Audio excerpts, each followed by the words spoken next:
Hello and welcome to Human Physiology.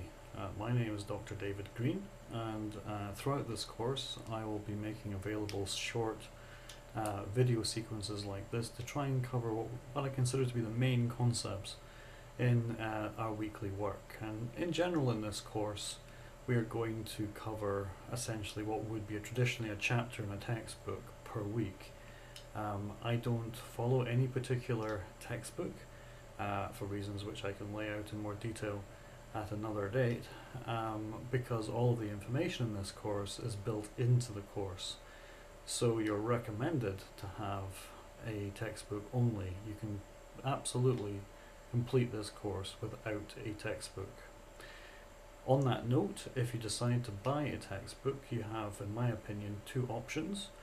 You can go with the one recommended in my syllabus, which is OpenStax, and the Anatomy and Physiology OpenStax is $50 for the actual physical copy, but if you want to download it, you can download it for free, so you don't have to pay anything for it.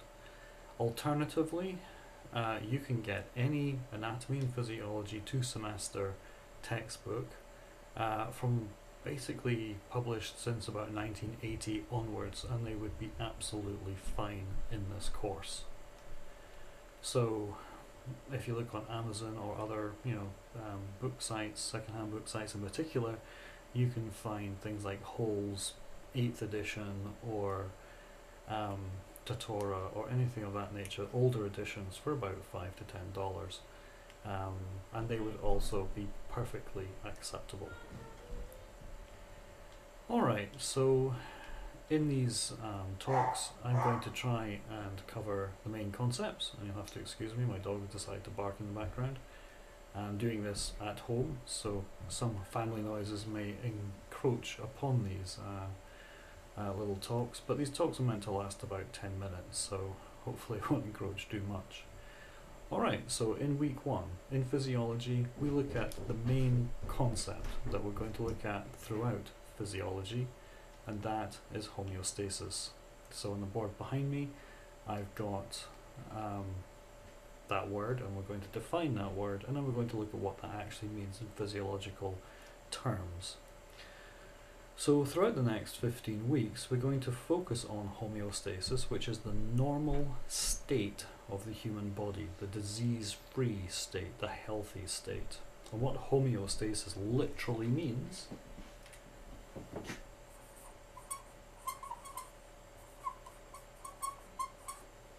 is same state, to remain in the same state, to remain within normal parameters for all of our various physiological functions. How do we do that? Well, we have a feedback system. So homeostasis is maintained by a process of feedback. You know things are going well because people are telling you they're going well. So if you can't, for example, be at the football game or the basketball or baseball match, whatever, but one of your friends has gone and they're on a phone and you're at work, and they can basically text you, say, yeah, it's going well. They're feeding back to you what's happening in the real world, in real time. So how does this work? Well, we have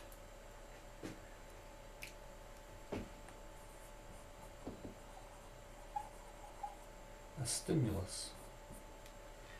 Now the stimulus is picked up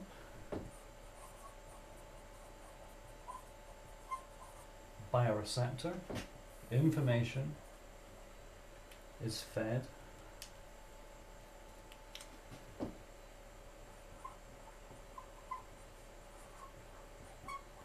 into a control center,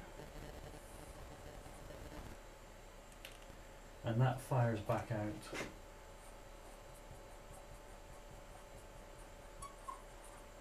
to an effector, and the effector causes, wait till I get my pen again,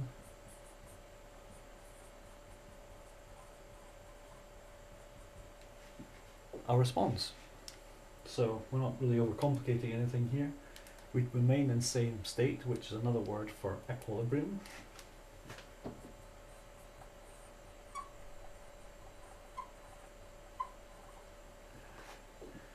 This is maintained through feedback mechanisms. A feedback mechanism is where you get stimulus, which is picked up by a receptor in your body, sent to a control center, sent back to an effector when a decision has been made, and it affects a response to the system. Now there are two ways that we can do this. We can have a negative feedback loop, or we can have a positive feedback loop. Negative feedback loop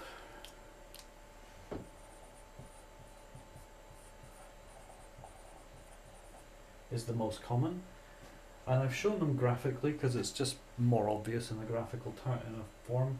We've got heart rate, beats per minute over time.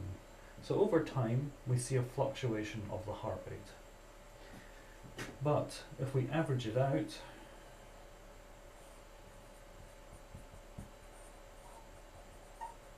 we discover that it's set at a set point, and it fluctuates around a set point. And all negative feedback systems have kind of an inbuilt set point. For example, our body temperature is set around about 98.6 degrees Fahrenheit or 36 degrees centigrade. When we become ill with a virus, etc., our hypothalamus can actually reset the set point up a little bit higher to use up energy. So it moves from 98.6 up to about 101, 100 to 101, that area resets it. But we get the fluctuation of the temperature in and around that. And so that's basically the range that it fluctuates. So this is the top range, and this is the as low as it gets. And so as it's moving up, we're getting a stimulus. It's being picked up on the receptor.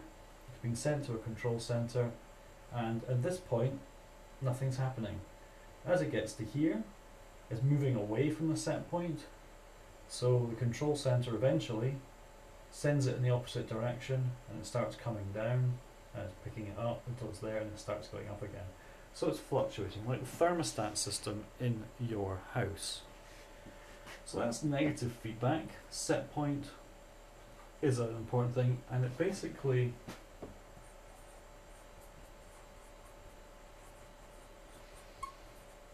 reverses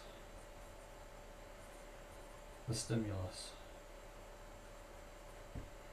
Okay, so negative feedbacks reverse the stimulus and they hold it around a set point. Lastly, we've got the positive feedback. Now this is rarer, it's done for special situations. The most obvious example we give is childbirth. Now, in the talk over the PowerPoint, I've got much more information on this, so I'll keep this one brief. Again, it's graph. Now you immediately notice that the graph looks quite different to negative feedback.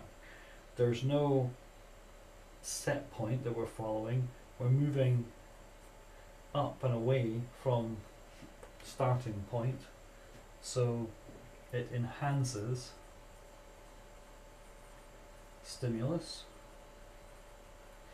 So when the stimulus comes in, the receptor sends to the control center, and the effector enhances.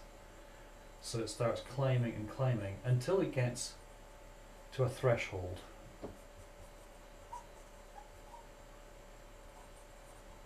And then a big thing happens, and it resets itself back to original.